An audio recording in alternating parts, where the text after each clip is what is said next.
स्वागत है आपका हमारे YouTube चैनल पर। आज की वीडियो में हम बात करेंगे जन्म कुंडली के अष्टम भाव में सभी ग्रहों के क्या फल होते हैं। सबसे पहले एक महत्वपूर्ण बात हमेशा ध्यान में रखें, कोई भी ग्रह अपना पूरी तरह से स्वतंत्र फल नहीं देता। वह अन्य ग्रहों से प्रभावित रहता है, भावों से प्रभावित रहता है, दशा अंतर्दशा से प्रभावित रहता है। वह जिस भी भाव का स्वामी बनकर बैठता है उसके अनुसार ही वह फल देता है। नवग्रहों के फलों को जानने से पहले यह आपको जानना अधिक जरूरी है कि अष्टम भाव किन किन विषयों का भाव होता है, किन किन चीज़ों से यह संबंधित होता है। यह मुख्य रूप से आयु, मृत्यु और कष्ट का भाव माना जाता है।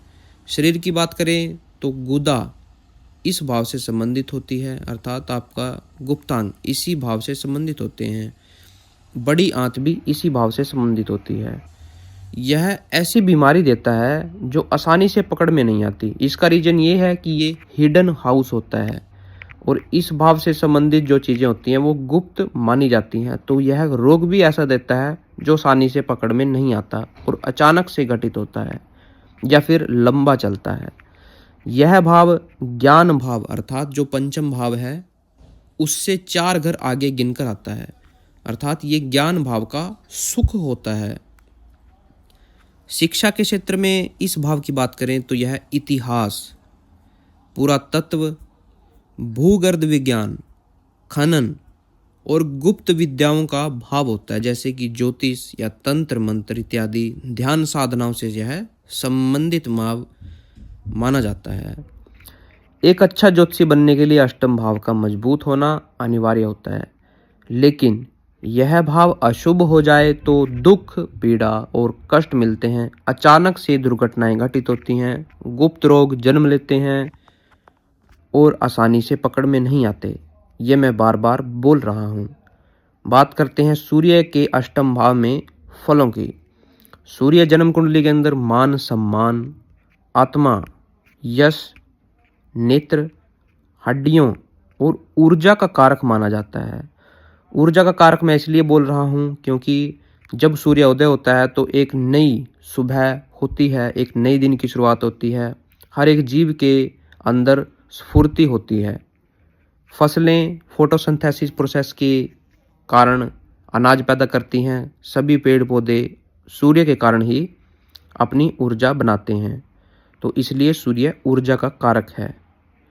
शुभ स्थिति में सूर्य इस भाव के अंदर हो तो व्यक्ति को शोधकर्ता बनाता है, जिज्ञासु बनाता है। वह हमेशा कुछ न कुछ नया हासिल करने के लिए तत्पर रहता है। ज्योतिष, गुप्त विज्ञान और चिकित्सा के क्षेत्र में जिस व्यक्ति को सफलता मिलती है वह अष्टम भाव के सूर्य वाले होते हैं, क्योंकि वो सूर्य को और अष्टम भाव के फलों को प्राप्त कर चुके होते हैं। क्योंकि अष्टम भाव ही एक ऐसी सोच देता है जो कुछ हटकर होती है। वैज्ञानिक जो बनते हैं, शोधकर्ता बनते हैं और ज्योतिषी बनते हैं, जो कुछ नया हासिल करते हैं, उसमें अष्टम भाव की भूमिका बहुत ज़्यादा मिलती है। ध्यान साधनाएं इसी भाव से संबंधित मानी जाती हैं। जो अपने चक्रों को जागृत करके साधनाएं करते हैं और मोक्ष को प्राप्त करते हैं, उनकी जन्म कुंडली में भी अष्टम भाव में सूर्य देखा जाता है। और यह सूर्य यदि शुभ स्थिति में हो तो इन्हीं क्षेत्रों के अंदर, जैसे कि धर्मगुरु या फिर वैज्ञानिक या फिर चिकित्सक, इन्हीं क्षेत्रों के अंदर मान सम्मान भी प्राप्त करवाता है। ऐसा व्यक्ति ज्योतिष के क्षेत्र में यदि चला जाए तब भी मान सम्मान प्राप्त करता है, अन्यथा वह अपने जीवन को सुखी तरीके से नहीं भोग पाता। अशुभ स्थिति में सूर्य इस भाव के अंदर विराजमान हो तो व्यक्ति की पाचन शक्ति कमजोर होती है। उदर रोग व्यक्ति को होते रहते हैं, स्टमक रिलेटेड इशू होते रहते हैं। आँखों और हड्डियों से संबंधित समस्याएं पैदा होती हैं। अष्टम भाव में जिस व्यक्ति का सूर्य होगा उसके शरीर के अंदर कैल्शियम की कमी होती है और आँखों से ऐसे व्यक्ति को धुंधला दिखाई पड़ सकता है। आत्मविश्वास की कमी ऐसे व्यक्ति में बार बार देखी गई है जिसकी अष्टम भाव में सूर्य हो। यदि पीड़ित अवस्था में हो तो अधिक देखी जाती है। हालांकि अन्य ग्रह इस स्थिति को प्रभावित अवश्य कर सकते हैं।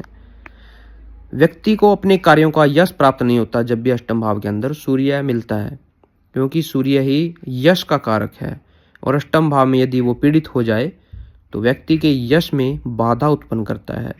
व्यक्ति बार बार षड्यंत्रों का शिकार होता रहता है। खास रूप से उसकी ससुराल से नहीं बनती। यदि अष्टम भाव में सूर्य हो और वह पीड़ित हो जाए तो ससुराल वालों से या तो उसकी नहीं बनेगी या दूरी पैदा होगी। हृदय संबंधी रोग भी ऐसे व्यक्ति को हो जाते हैं यदि अष्टम भाव में सूर्य हो।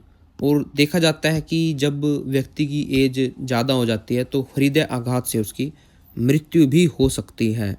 आशा है कि आपको जानकारी अच्छी लगी होगी। मिलते हैं अगले वीडियो में चंद्रमा के अष्टम भाव में प्रभाव को लेकर। तब तक के लिए हर हर महादेव।